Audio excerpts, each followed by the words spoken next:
ஒரு சப்ஸ்கிரைப் மட்டும் பண்ணிவிட்டு பாருங்கள். பாட்டி வந்து செம்மையாக பாட்டு பாடி அசத்திடுறாங்க எல்லாரையுமே. அப்புறம் பார்த்திங்கன்னா எல்லாருமே மெகுந்தி வச்சுருக்காங்க இல்லையா, அதனால் எல்லோருமே அவங்கவுங்க ஒய்ஃபுக்கு ஊட்டி விடணும் அப்படின்னு சொல்லிட்டு பாட்டி வந்து சொல்கிறாங்க.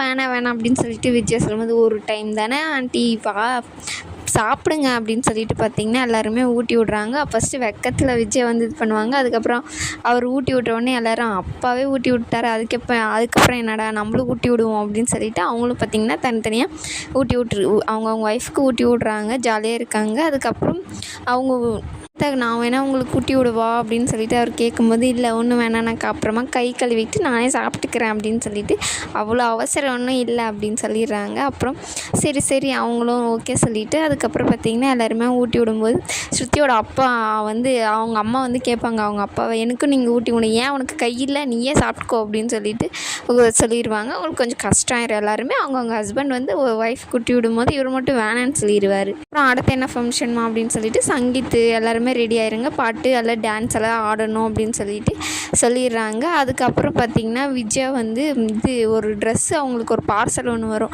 என்ன பார்சல் இது அப்படின்னு சொல்லிட்டு கேட்கும்போது, இது காசு கட்டணுமா, என் ஃப்ரெண்டு ஒருத்தி அப்படி தான் காசு கட்டி ஏமாந்துட்டா அப்படின்னு சொல்லிட்டு சொல்கிறாங்க. இதுக்கு காசெல்லாம் ஒன்றும் வேணாம் மேடம், இது நீங்கள் கையெழுத்து போட்டால் மட்டும் போதும் மேடம் அப்படின்னு சொல்லிட்டு அவங்கக்கிட்ட அந்த பார்சல் வந்து கொடுத்துட்டு போயிடுறாங்க. போனவுடனே பார்த்திங்கன்னா, அது என்ன பார்சல் ஆண்டி, ஓப்பன் பண்ணி பாருங்கள் அப்படின்னு சொல்லிட்டு ஸ்ருதி வந்து சொல்லும்போது, தெரியலம்மா யார் அனுப்புனாங்கன்னு தெரியலையே அப்படின்னு சொல்லிட்டு ஓப்பன் பண்ணி பார்க்கும்போது சாரீ அப்படின்னு சொல்கிறாங்க.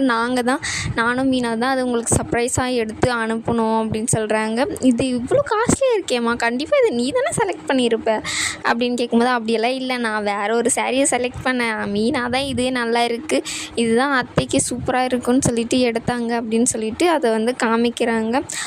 சரி மீனானாவே அவங்களுக்கு கொஞ்சம் கேவலமாக வந்து ட்ரீட் பண்ணுறாங்க. சரி நல்லா தான் இருக்குது, சரி இது கட்டிட்டு வாங்க ஆண்டி, நீங்கள் டான்ஸ் ஆடுவீங்க, என்னது டான்ஸ் இடம் பொருள் ஏவலெல்லாம் ஒன்று இல்லையாம்மா, இங்கெல்லாம் வேணாம்மா அப்படின்னு சொல்கிறாங்க.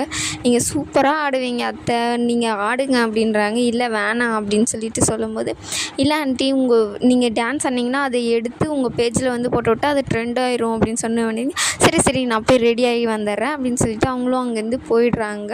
அப்புறம் மனோஜ் எல்லாம் வந்து பார்த்திங்கன்னா உட்காந்து பேசிட்டு இருக்காங்க. அவங்க பாரு எப்படியெல்லாம் ஊட்டி விட்டுட்டு இது பண்ணிகிட்டு இருக்காங்க, நீயும் இருக்கே அப்படின்னு சொல்லிட்டு அவன் ஃப்ரெண்ட் அவங்களுக்கெல்லாம் ஒரே பொண்டாட்டி தானே, எனக்கு 2 பொண்டாட்டி ரெடி இதிலெல்லாம் என்னடா பெருமை அப்படின்னு சொல்லிட்டு அவர் ஃப்ரெண்டு வந்து பேசிட்டு இருக்காங்க.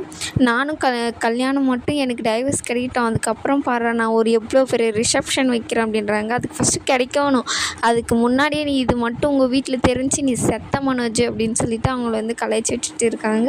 அதுக்கப்புறம் பார்த்திங்கன்னா எல்லாருமே சங்கீத்துக்கு எல்லாம் ரெடி ஆகிட்டு எல்லாம் வராங்க. சூப்பராக இருக்கும் விஜயாக்கு அந்த சாரீ ப்ளவுஸ் மேட்சாக போட்டுவிட்டு வருவாங்க. என்னம்மா ஆகிட்டு அப்படின்னோடனே, என்னடா இது நல்லா தானே இருக்குது இந்த சாரீ அப்படின்னு சொல்லிட்டு எல்லாம் வருவாங்க. விஜயா உனக்கு அப்படியே 10 வயசு கம்மியான மாதிரி இருக்குது, அழகாக இருக்குது அப்படின்னு சொல்லிட்டு எல்லாருமே அவங்களுக்கு காம்ப்ளிமெண்ட் கொடுப்பாங்க. ஏன்னா அதில் அவ்வளோ அழகாக இருப்பாங்க. அவங்க வந்தோடனே பார்த்திங்கன்னா எல்லாம் உட்காந்துட்டு மெகந்தி எல்லாம் செக் பண்ணி பார்த்துட்டு இருப்பாங்க. எல்லாம் யாருக்கு அவங்க ஹஸ்பண்ட் மேலே அதிகமாக பாசம் இருக்கும், அவங்களுக்கு நல்லா செவந்திருக்கு அப்படின்னு சொல்லிட்டு எல்லாருக்குமே நல்லா தான் செவந்திருக்கு. ஸ்வேதா என்ன அடுத்தது நீங்கள் தானே அப்படின்னு சொல்லிட்டு அவங்கள கலாய்ச்சிட்டு இருக்காங்க.